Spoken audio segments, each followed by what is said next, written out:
Hi there. You've hopefully received your brother Innov-is 15, and this video is just going to help you get to know it, how to wind the bobbin, how to thread it, and just some basic functions so as we can get you sewing and get you using your machine correctly. So once you've taken your machine out of the box, check everything in your book that you've received everything you should. The book is actually really good. Lovely diagrams in there, and it will have a list of what's included in your box, and these will all be in a little plastic wallet in there. So there's all the different feet, your bobbins, bits and pieces that you will need. So let's just talk about the machine. So I've got mine plugged in ready, but you've got your foot pedal which plugs in there, and then your electrical socket which plugs in there. Okay, so we can switch our machine on at the side, and then the lights come on and all the digital display is displayed. So you will find a bobbin already, an empty bobbin in the bobbin case. So to get that out, because we're going to be winding a bobbin, you just use this little lever and push and slide to the right, and then this pops out. This is the bobbin cover, and then there is our bobbin. So you might as well leave it off until we've wound the bobbin so as we can put it in. So let's just talk about the machine and what we've got here first of all. So this is the bobbin winder. This is our thread spool holder. We've got lots of diagrams on here that will help as well, show us how to wind the bobbin. We'll follow the dotted line in a moment, and then how to thread the machine will follow the solid line. This is our tension disc, our thread tension disc, and there's really no need to change that. It will come to you set like this between the 3 and the 5. The only way you really need to change your tension is if you're using a specialist thread or if you're using a different kind of fabric. Most of the time that thread tension will be set at the best tension. Most people blame the tension when it's not actually threaded right. So this is what I'm here for today, to show you how to thread it correctly. So also here we have our digital display. So this 2.5 is our stitch length. If you have a look, it's got a tiny little diagram, it's kind of length. You see the dotted line gets longer and longer. So that's the stitch length. We can adjust it here, you see, by using this dial there. And this is our stitch width. Now our stitch width is currently on 0, 0, and that's because our machine is on number 1, which is a straight stitch. So there's no width for a straight stitch. So this is our dial selector, nice and easy. You've probably chosen this machine because it is a really easy machine to use. So we've got the Innov-is 15 and we've got 16 stitches, but the first two are just basically the same. If you have a look at number 1 and number 2, they're both a straight stitch. The only difference is we've got our needle position. If you see there, our needle position is on the left. And if you look at the needle here, it's needle on the left, and I'm going to now change it to number 2. And I don't know if we can see, the needle will move to the middle position. So this is just really how you find you want to use it for a straight stitch. The reason why I'd rather have this number 1 with the needle in the left is because if we were going to run some fabric on the edge of this foot, that is a centimetre seam.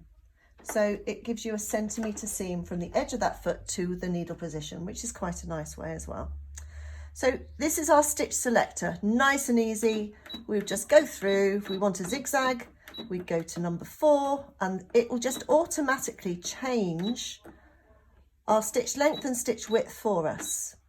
It also tells us what foot to use, if you can see on there. So for instance, this is an over edge stitch. If we wanted to do some kind of, it's not an overlocker, but if we wanted to do some over edge stitching, we've got a foot called the over edge foot, and that's foot G, and that's the stitch for it. So everything is really super easy. But let's just set it with a straight stitch with needle in the middle, because that's where I like it, and I'll show you how to wind the bobbin. The other thing, actually, before I do, is we've obviously got a speed control there as well. So that's really, really slow, that's really, really fast. So winding the bobbin, I've got some red thread here. Always really crucial to use good quality thread. So, you know, you might have a whole stack of threads and think, well, why can't I use them? Well, this is a good Gutermann thread. We like Gutermann thread. The differences you would see in a thread is the lint. So if you hold it up against this lovely white, it's a nice and smooth, beautiful thread. When you get cheaper threads, they're rather fluffy. So what happens with that fluff is that all gets caught in all your mechanism and certainly down in your bobbin case. So it's always good to invest in a good quality thread. So we need to pop our thread onto our spool holder, and with your machine you've got different size spool holders. So with this size thread I would use a relevant size spool holder. So the thread needs to come or sit on this so as the thread's coming underneath, okay? Not over the top like that. It needs to be underneath, and then we secure the thread with our spool cap, just so as it's still flowing nicely, it's not too tight. So now I'm going to follow the dotted line, and we click under there number 1, under there number 2, and now there's a funny little thing like an elbow that sits up, so it hooks around that bit, and then it must come through this tension. This is the bobbin winding tension. Now to make sure it goes through, because you can see that's not really through, I want to just put my finger on the thread and just pull it. I now know that that has gone through that bobbin tension.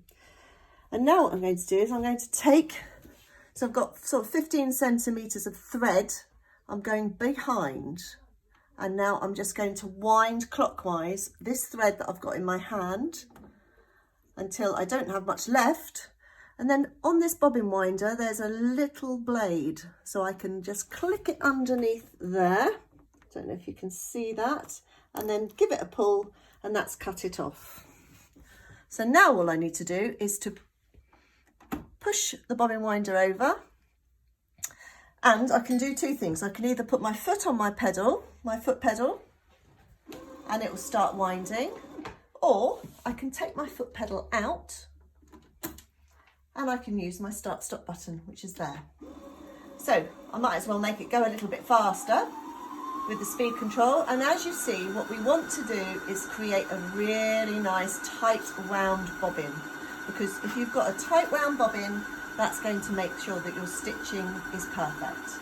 But you can see it's going really nicely up and down, and I will wind a full bobbin. So when it comes to the end, actually my thread's run out before that.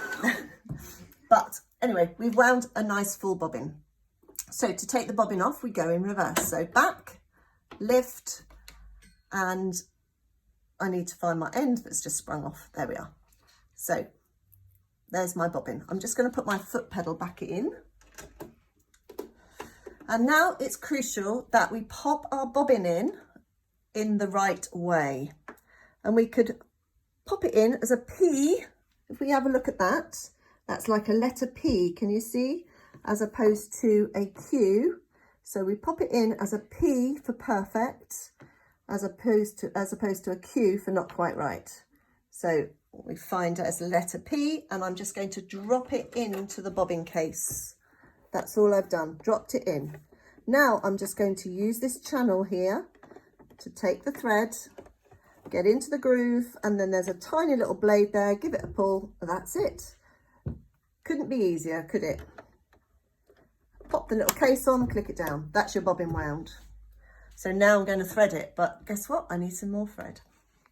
So one thing I need to say about the Gutermann thread is when we put it on when it's a new spool like this one, what you don't want to do, and this is because I've done it myself, is this little sticky bit you really want to get rid of, because what happens is, and I've done it with a tiny little bit of this, got caught up on the thread and it ended up going through the machine, which is not a good idea. So make sure you take that little bit of sticky off and secure it like we did earlier. And now we're good to go to thread the machine up. So now we're going to follow the solid line. So underneath there, and then that's number one, then number two, and then we come down here, number three, up and around to number four. Now this is another crucial part, okay? You have to get it in this take-up lever, and if you do it carefully and flick it through, it must go through that little hole. The thread has to be through there. Otherwise it won't be threaded correctly and you'll end up with big loopy stitches. So I know it's gone through. Also, sorry, meant to mention that your presser foot must be up when you're threading. And your thread now should just be flowing nicely. So now I'm going to show you how to use the needle threader. So we made sure that the needle's in the right place, but I'm just going to double check. Another good way of checking is putting the needle down, needle up, resets the needle into the right place. And now I'm going to bring the needle threader all the way down. So what's happened is that the little, I'll show you that again. So by pushing it down and all the way, there's a tiny little hook that's come through the eye of the needle. Now I can't see it, I'm just hoping it's there. And I'm just going to hook my thread under that little elbow, through this little claw-like thing, and then I'm just going to let it go a little bit, and voila, it creates a lovely little loop at the back that I can then pull my thread through. That's it, needle threaded. You will have to practice. Make sure that you put the needle in the right place first, and then just practice, practice, practice. Okay, so now we're ready to test sew. We've got our bobbin in place. I'm just going to pop the thread through the hole of the foot and then take my thread out to 12 o'clock. So it's out the back. Position my fabric and then clamp it down by using the presser foot. So now the fabric can't move, okay? So I'm just on a straight stitch. I will just pop my foot on the presser foot and see what happens. It's really, really slow. I can use the speed control just to make it go a bit faster. Take my foot off, the needle stops in needle position, needle stops in needle down, which is great, which means that I can pivot, I can move, can turn, stop, pivot. There we are. So what I'm going to do is I'm just going to change and do a quick zigzag just to show you. So I'm going to go to number 4, 2, 3, 4. That's a zigzag. Whoa! That's fast and slow. So I'm just keeping my foot on the foot pedal, and I'm determining how fast I want to go by that. So, you know, have a look through your book. I haven't told you everything. This is just enough for you to get going, but I am just going to show you how to use your thread cutter at the side. So when I've finished, I could do a little reverse stitch here, push the reverse button and it's going backwards, release it and it'll go forwards again. Stopped in the needle down, use the needle up. Try not to use your hand wheel, use what's here. So use the needle up button, raise the presser foot, take my fabric out, and then I can use the thread cutter at the side and then look at my lovely stitching. Enjoy your machine, and you know where we are. We're always here to help. Thank you. Bye-bye.